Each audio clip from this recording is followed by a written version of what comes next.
Begitu pentingnya sholat dalam kehidupan kita. Maka orang beriman tidak ada yang paling dia rindukan dari pendengarannya kecuali panggilan azan. Panggilan azan dia rindukan. Panggilan untuk menghadap kepada Allah, untuk mendirikan sholat, itu adalah panggilan yang dia rindukan dalam hidupnya. Maka setiap detak-detik, setiap waktu, setiap saat yang Allah anugerahkan kepada dirinya, hakikatnya adalah waktu di antara sholat ke sholat, sholat ke sholat. Kalau bukan sholat ke sholat, berarti sholat dan disolatkan. Tala'al badru alaina min Qala, sahabat Abdullah bin Mas'ud berkata, Sa'alatun Nabi sallallahu alaihi wasallam, aku pernah bertanya kepada Nabi Muhammad sallallahu alaihi wasallam. Qala, apa yang sahabat Abdullah bin Mas'ud radhiyallahu an tanyakan kepada Nabi? Kata Abdullah bin Mas'ud, ayyul amali ahabbu ilallah? Ya Rasulullah, amal apa yang paling dicintai oleh Allah? Amal apa yang paling dicintai oleh Allah?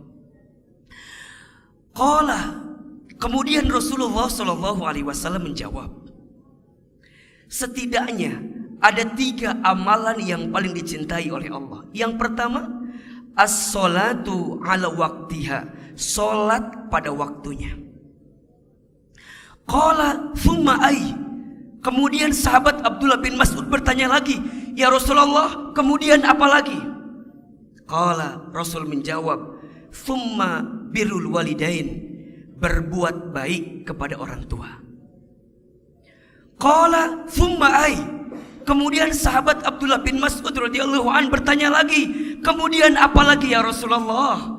Qala, Rasul kemudian menjawab, al jihadu fi sabilillah, berjihad di jalan Allah. 3 amalan yang paling dicintai oleh Allah berdasarkan hadis yang disebutkan di atas. Yang pertama, sholat pada waktunya. Yang kedua, berbuat baik kepada orang tua. Dan yang ketiga, jihad di jalan Allah. Mari kita bahas satu persatu. Yang pertama, amalan yang paling dicintai oleh Allah adalah sholat pada waktunya. Ustadz Hilman, kenapa harus sholat? Perhatikan dengan iman. As-sholatu imaduddin, sholat itu tiangnya agama. Satu bangunan mewah kelihatannya, tapi jika roboh tiangnya, apa yang terjadi? Hancur bangunan itu. Sebuah bangunan bagus terlihatnya, tapi tiangnya rapuh, apa yang terjadi? Maka hancur pula bangunan tersebut. Begitulah positioning solat dalam diri kita, dalam agama kita. Begitu pentingnya solat. Bahkan disebutkan dalam hadis yang lain, apa kata Nabi SAW?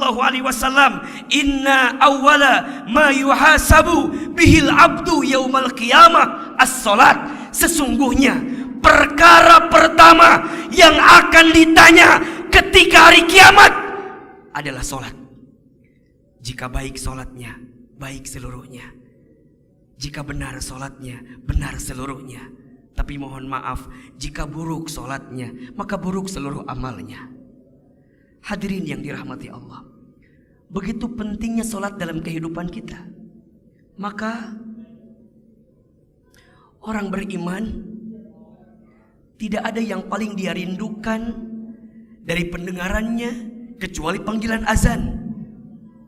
Panggilan azan dia rindukan. Panggilan untuk menghadap kepada Allah, untuk mendirikan sholat, itu adalah panggilan yang dia rindukan dalam hidupnya. Maka setiap detak-detik, setiap waktu, setiap saat yang Allah anugerahkan kepada dirinya, hakikatnya adalah waktu di antara sholat ke sholat, sholat ke sholat. Kalau bukan sholat ke sholat, berarti sholat dan disolatkan. Itulah waktu yang dirindukan dalam hidupnya. Hakikatnya hidup kita hanyalah menunggu waktu sholat dan waktu disolatkan.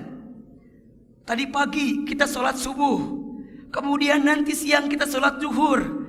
Kita bekerja, kita nunggu sholat asar. Kemudian kita kerja lagi, nunggu waktu maghrib. Kemudian rehat, nunggu waktu isya. Kemudian istirahat, nunggu waktu subuh. Itu yang kita rindukan dalam kehidupan. Kalau tidak bertemu dengan waktu sholat, maka saatnya kita bertemu dengan waktu disolatkan. Maka sholat bagi seorang hamba yang beriman adalah pintu kebaikan. Sholat adalah pintu jalan keluar.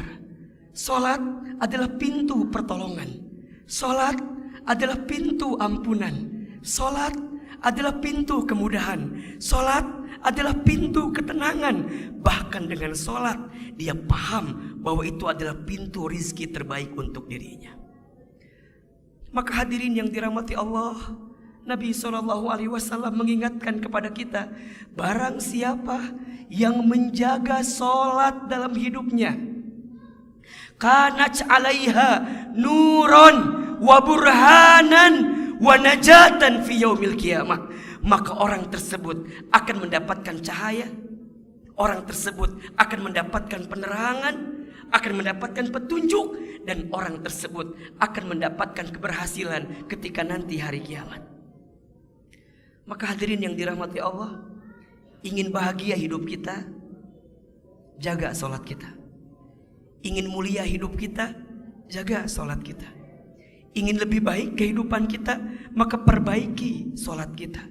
Karena saat kita memperbaiki sholat, di saat itu Allah Subhanahu wa ta'ala akan perbaiki kehidupan kita.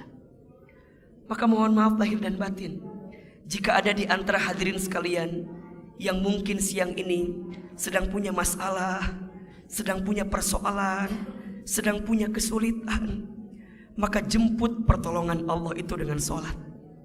Sebagaimana Allah berfirman dalam Al-Quran, ya ayyuhalladzina amanu ista'inu bis-sabri was-shalah innallaha ma'as-sabirin. Wahai orang-orang yang beriman, minta tolonglah engkau kepada Allah dengan sabar dan sholat. Sesungguhnya Allah bersama dengan orang-orang yang sabar. Maka hadirin yang dirahmati Allah, jangan pernah tinggalkan sholat. Hadirin yang dirahmati Allah, jangan pernah lalaikan sholat. Jangan pernah akhirkan sholat. Karena saat kita mampu menjaga sholat, Allah akan jaga kehidupan kita.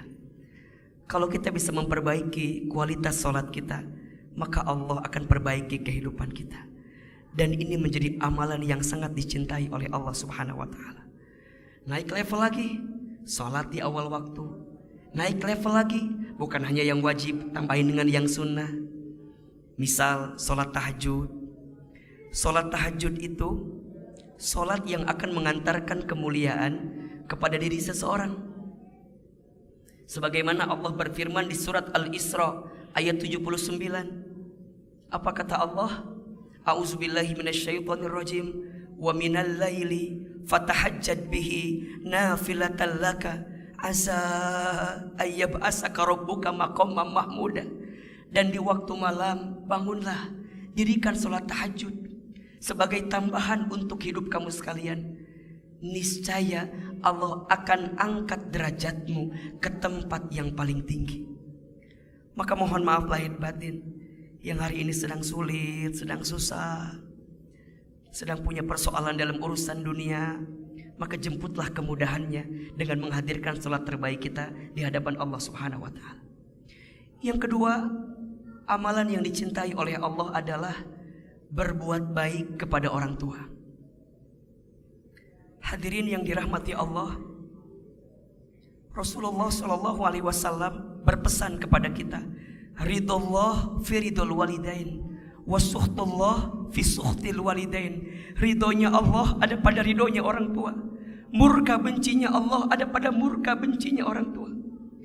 Jika kita ingin mendapatkan ridhonya Allah, jika kita ingin mendapatkan rahmat kasih sayang Allah, maka Allah titipkan ridhonya bagi kita seorang anak kepada orang tua kita. Maka apa kuncinya? Muliakan orang tua kita, berbuat baik kepada orang tua kita. Karena sejauh apa, sebesar apa caramu memuliakan orang tuamu, maka di saat itulah Allah akan memuliakan kehidupanmu. Allah Subhanahu wa ta'ala berfirman di dalam Al-Quran, surat Al-Isra ayat 23. A'udzubillahi minasyaitonir rajim. Wa qada rabbuka alla ta'budu illa iyyahu wa bil walidaini ihsana. Dan Allah telah memerintahkan kepada kamu sekalian untuk beribadah kepada Allah dan berbuat baik kepada orang tua. Orang tua itu keramat terbaik dalam kehidupan kita. Ingin pekerjaanmu mudah? Muliakan orang tuamu. Ingin bisnismu lancar? Muliakan orang tuamu. Ingin rizkimu berkah? Jemput keberkahannya dengan berbuat baik kepada orang tua. Demi Allah, tidak akan pernah sulit, tidak akan pernah susah, tidak akan pernah miskin seorang anak yang bisa memuliakan kedua orang tuanya. Kenapa? Karena Allah yang melindungi dirinya. Bahkan disebutkan dalam hadis yang lain, apa kata Nabi SAW? Rogim anfu, celaka menyesal, celaka menyesal, celaka menyesal. Siapa? Mereka yang masih bertemu dengan kedua orang tuanya, baik salah satunya ataupun keduanya, tapi mereka tidak bisa mendapatkan surga. Kenapa? Karena mereka lupa untuk berbuat baik kepada orang tuanya. Maka hadirin yang dirahmati Allah, jika kita masih punya orang tua, hormati mereka, muliakan mereka. Wabil khusus ibu kita. Kenapa Ustadz? Ya, satu kali ada seorang sahabat yang bertanya, ya Rasulullah, kepada siapakah aku harus berbuat baik? Rasul menjawab, ummuka kepada ibumu. Kemudian ummuka kepada ibumu. Kemudian ummuka kepada ibumu. Kemudian summa abuka kepada bapamu. Ibu disebutkan 3 kali, ayah disebutkan 1 kali. Mengapa? Karena ada pengorbanan ibu yang tak dilakukan oleh seorang ayah. Kalau saya seringkali menyebutkan, ada 5 air yang seorang ibu keluarkan untuk anaknya, yang tidak akan bisa digantikan oleh anaknya. Yang pertama, air ketuban saat ibu mengandung anaknya. Yang kedua, air darah saat ibu melahirkan anaknya. Yang ketiga, air susu saat ibu menyusui anaknya. Yang keempat, air keringat saat ibu merawat dan membesarkan anaknya. Yang kelima, air mata saat ibu menangis mendoakan anaknya. Yang 4 dan 5 seorang ayah lakukan. Tapi 1, 2, dan 3 hanya seorang ibu yang melakukan itu. Maka hadirin yang dirahmati Allah, jika kita masih punya orang tua, hormati orang tua kita, muliakan orang tua kita. Dan mohon maaf lahir dan batin, jika hidup kita hari ini menemukan kesempitan, kesulitan, coba evaluasi. Mungkin ada perbuatan kita yang pernah menyakiti orang tua kita, dan itulah yang mengantarkan kekecewaan dalam kehidupan kita. Ustadz Hilman, bagaimana kalau orang tua kita sudah wafat? Bisakah kita berbuat baik? Bisa. Ada 3 yang dirindukan oleh orang tua yang sudah meninggal dari anaknya. Yang pertama, orang tua merindukan doa wabil khusus istighfar anaknya untuk orang tuanya. Yang kedua, orang tua merindukan kebaikannya dilanjutkan oleh anaknya yang masih hidup. Artinya apa? Orang tua ingin sekali anaknya soleh. Orang tua ingin sekali anaknya baik. Maka hadirin yang dirahmati Allah, kalau orang tua kita sudah wafat dan dulu kita belum sempat berbuat baik sama orang tua kita, maka berazamlah menjadi anak yang soleh. Karena doa anak yang soleh akan sampai kepada orang tua yang sudah wafat. Dan yang ketiga, orang tua merindukan sedekah anaknya yang diniatkan untuk orang tuanya. Kalau kita dilebihkan hartanya, silahkan kita berinfak, bersedekah, niatkan untuk orang tua kita. Jika hidupmu ingin mulia, muliakanlah orang tuamu. Jika hidupmu ingin bahagia, maka bahagiakanlah orang tuamu. Dan yang ketiga, amalan yang dicintai oleh Allah adalah al-jihadu fi sabilillah, berjihad di jalan Allah. Apa maksudnya Ustaz? Jihad itu artinya bersungguh-sungguh dalam menjalankan setiap ketaatan kita kepada Allah. Hidup kita tidak lama di dunia ini, sebentar. Maka sibukkanlah dengan bersungguh-sungguh di jalan Allah. Allah Subhanahu wa taala berfirman di surat Al-Baqarah ayat 218.